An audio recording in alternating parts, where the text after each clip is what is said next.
राष्ट्रभाषा हिंदी मुझे 0 नंबर मिला। इन्होंने लिखा राष्ट्रभाषा हिंदी, इनको आधा नंबर मिला।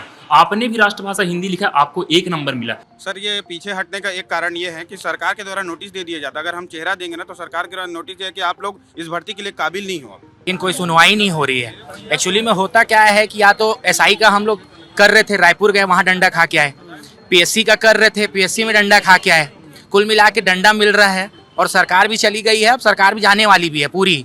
तो छत्तीसगढ़ चुनाव में पीएससी घोटाला कितना बड़ा मुद्दा है, हम छात्रों से ही बात करने आए हैं, जो कि एक कोचिंग इंस्टीट्यूट है और हजारों की तादाद में छात्र यहाँ पढ़ते हैं, तैयारी करते हैं अपने भविष्य की। लेकिन ये घोटाला उनके जीवन पर कितना असर डाल रहा है और क्या इस घोटाले से क्या असर पड़ने वाला है इस चुनाव में, क्योंकि चुनाव है, चुनाव में बड़ा मुद्दा बन रहा है। आपको लगता है कि ये एक बड़ा मुद्दा है आपके घोटाले का मामला और आपके जीवन के लिए भी बड़ा मुद्दा है? जी हमारे जीवन के लिए सबसे महत्वपूर्ण है। हम लोग का स्थिति रहता है ये चुनाव का टाइम में लगभग 50 लाख वोटर हम लोग स्टूडेंट लोग का ही है। अभी नया सब्जेक्ट ढूंढने के लगभग 50 लाख हैं। तो हम लोग ये पीएससी की तैयारी लगभग सोच सकते हो 5-6 साल से तैयारी करते हैं और ये जब से गवर्नमेंट आया है तब से हम लोग देख रहे हैं कि इसमें कुछ न कुछ घोटाला दिखते जा रहा है। मैं यहाँ पे सरकार से के ऊपर कोई आरोप प्रत्यारोप नहीं लगाऊंगा, मैं सिर्फ कुछ सवाल करना चाहता हूँ। मैं आपसे पूछता हूँ कि जैसे कूनो नेशनल पार्क का मामला है, ठीक है, कूनो नेशनल पार्क मध्य प्रदेश में हम सबको पता है, किसी ने लिखा असम में है। आपको मैं बता दूं कि इस पेपर को आंसर शीट को चेक करने वाले 3 लोग होते हैं, ठीक है, एग्जामिनर, डिप्टी एग्जामिनर और हेड एग्जामिनर। क्या तीनों को चीज़ नहीं दिखी? या क्या हम ये मान लें कि तीनों ने तीन नाम तो 3 लोगों का साइन वो नाम है, लेकिन क्या एक ही ने चेक किया है?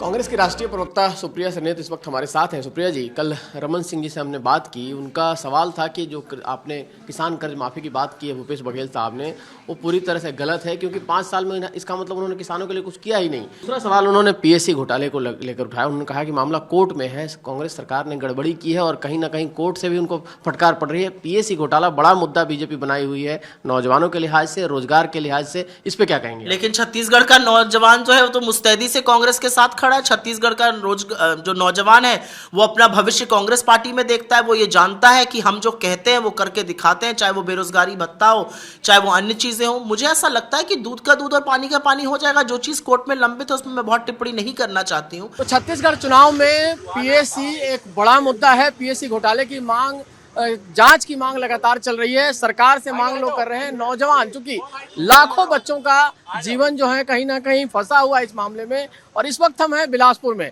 बिलासपुर को यहाँ का हब कहा जाता है, एजुकेशन हब कहा जाता है, और दिल्ली से कई लोग तुलना करते हैं। तो छात्र कहते हैं कि दिल्ली का जो मुखर्जी नगर है उसकी तरह ये जगह आपको दिखाना चाहेंगे। हम कैमरामैन से कहेंगे तस्वीर दिखाइए।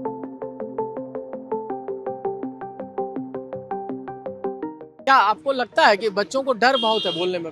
कई बच्चे डरते हैं बोलने से। क्या सरकार से डर है और आप लोग उनकी वकालत करते हैं, नहीं करते हैं? देखिए, पीएससी का जो घोटाला छत्तीसगढ़ में हुआ, मुझे लगता है आज़ाद भारत में भ्रष्टतम सरकार होगी ये, कि इन्होंने सीधा सीधा लोक सेवा आयोग की गरिमा को ठेस पहुंचाई है एक प्रकार से।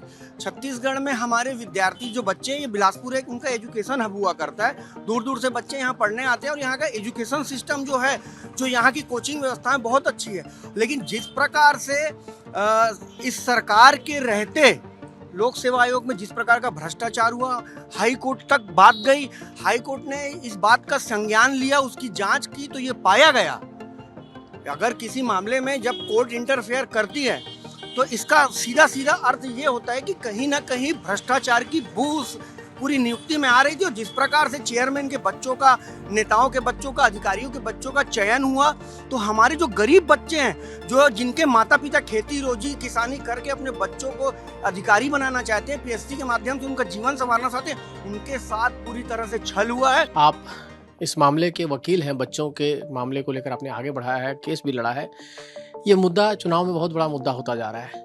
ये मुद्दा आखिर में कितना मजबूत मुद्दा है एक वकील के लिहाज से बताइए? देखिए, जहाँ तक राजनीतिक विश्लेषण की बात है तो मैं उसके लिए पारंगत विद्यार्थी नहीं हूँ।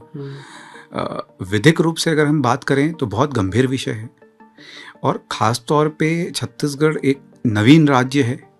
नवीन राज्यों की आकांक्षाएं अलग हैं, और यहाँ के युवाओं को जो प्रथम रूप से जो पहली अपॉर्चुनिटी मिलती है, पहला अवसर मिलता है, वो केवल नौकरी है। जब वो नौकरी में स्थापित हो जाएंगे तो कल उद्यमिकता की तरफ वो आगे बढ़ें, हम सब चाहते हैं। बट आज जो सबसे उचित अवसर है वो पीएससी है, व्यापम है और इस तरीके की चीज़ें हैं। हम देख रहे हैं कि 2019 से मैंने पीएससी के जो एग्ज़ाम हुए हैं उनके विरुद्ध याचिकाएं विभिन्न याचिकाकर्ताओं की ओर से पेश की हैं, बड़ी गंभीर त्रुटियां हैं। ऐसी त्रुटियां इतने उच्च स्तर के एग्ज़ाम में होना केवल शंका को उत्पन्न नहीं करती हैं, बल्कि वो सारे लाखों विद्यार्थियों के आशाओं के ऊपर बहुत ही प्रश्न चिन्ह उत्पन्न करती है। और मुझे आशा है कि अभी कोर्ट के संज्ञान में ये विषय है। एक किसी 2021 के पीएससी का विषय पीआईएल के रूप में पेंडिंग है। हमारे जो विषय जो हमारे याचिकाकर्ता की ओर से जो पेश हैं उसमें तो इस प्रकार की त्रुटियां हैं कि जिसको कभी चेक ही नहीं किया गया सही उत्तर होने के बाद। कोई विद्यार्थी को आपने अपने मनमाने ढंग से अलाउ कर दिया पार्टिसिपेट करने के लिए, किसी को अनहर घोषित कर दिया, अनहर भी घोषित किया तो उसको कभी सूचित नहीं किया जब तक कि वो स्वयं नहीं गया। ये सारी चीज़ें एक ही ओर इंगित करती हैं कि इस पूरे विषय पे निष्पक्ष न्यायिक जांच होनी चाहिए और जांच के उपरांत ही दूध का दूध और पानी का पानी होगा। कुल मिला कर जो छात्र हैं उनकी दो मांग है खास तौर पे। एक तो निष्पक्ष जांच हो इस पूरे मामले की। निष्पक्ष जांच यानी कि ऐसी एजेंसी जांच करे जो कहीं ना कहीं ईमानदारी से जांच करके इस मामले की रिपोर्ट दे।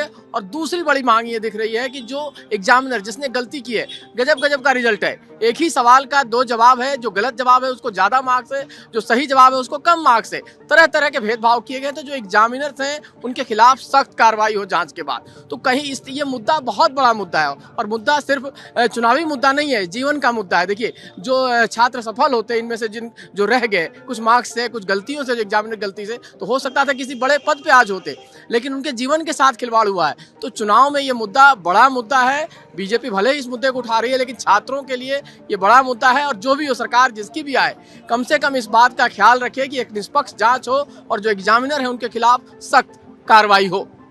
कैमरामैन दिनेशन के साथ रवि त्रिपाठी, जी मीडिया, बिलासपुर।